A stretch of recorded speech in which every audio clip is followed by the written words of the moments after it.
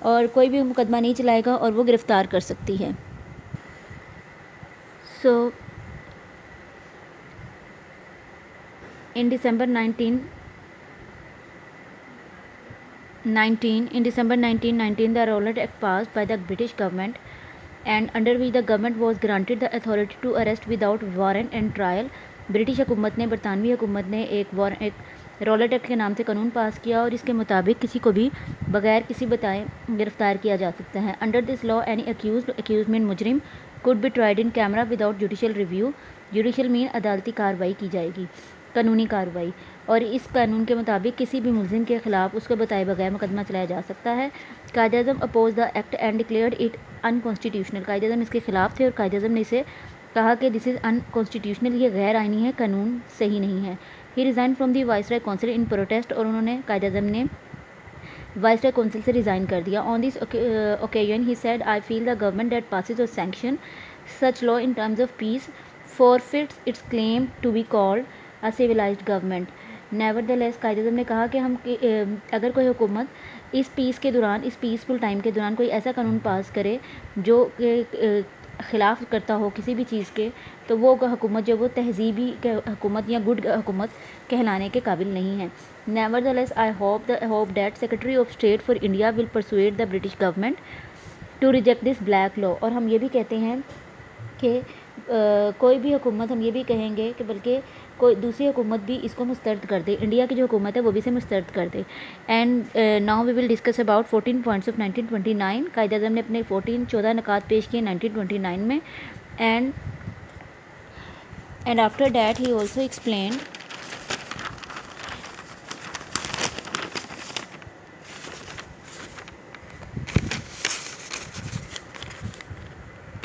Three round table conferences were held in 1930 ٹل 1932. 1930 سے لے کے 1932 تک ڈفرینٹ ٹیبل راؤنڈ کانفرنسز کروائی گئیں in London. Quaid Azam attended the first 2 conferences.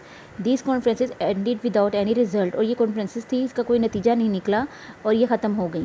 Next آتا ہے Government of India Act 1935. The British government passed Government of India Act 1935 but it was dislike by both and Congress and Muslim league.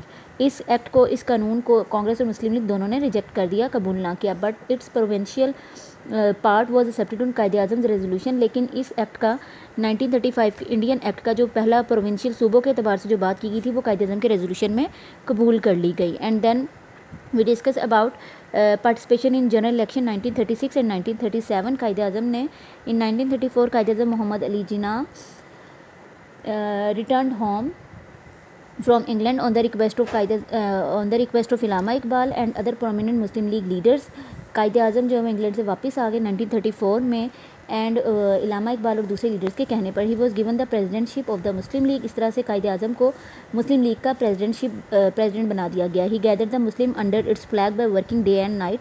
قائد اعظم دن رات محنت کر کے مسلمانوں کو اس جھنڈے کے نیچے اکٹھا کر لیا. ان 1940 مسلم لیگ اینول سیشن 1940. اس طرح سے in 1940 the Muslim League annual session was held in Lahore in which the Muslims of India unanimously passed a resolution. اور 1940 میں لاہور کے مقام پر ایک ریزولوشن پاس کی گئی جسے سب لوگوں نے ایگری ہو کر مان بھی لیا. And then the Muslim League glorious success in elections of 1945 and 1946. 1945 سے لے کے 46 تک الیکشنز کروائے گئے اور ان الیکشنز میں مسلمانوں نے زبردست قسم کی کامیابی حاصل کی اور مسلمانوں نے 100% سیٹس جیت لی. اس طرح سے یہ بات ثابت ہوگی کہ جو مسلم لیگ ہے وہی مسلمانوں کی ایک ریپریزنٹیٹیو پارٹی ہے. مسلمانوں کو ریپرزینٹ کرنے کی اونلی مسلم لیگ پارٹی ہے. And Pakistan on world map. So Pakistan came on the world map on 14th of August 1947. On August 15, 1947, Quaid Azam took oath as the first Governor General of his newly born Islamic sovereign state. اور قائد اعظم نے پاکستان کے پہلے governor general کی حیثیت سے 15 اگست 1947 کو عہدہ سنبھالا. Shortly انٹائرنگ efforts of Quaid Azam کی ہیلتھ کافی خراب رہنے کے باوجود وہ پاکستان کے لیے انت تک کوشش کرتے رہے اور انہوں نے دن رات محنت کوشش کر کے پاکستان بنانے میں کامیاب ہو گئے. But after he never had a chance to rest. This further deteriorated his health. Deteriorated mean خراب، ان کی مزید صحت خراب ہوتی گئی. The disease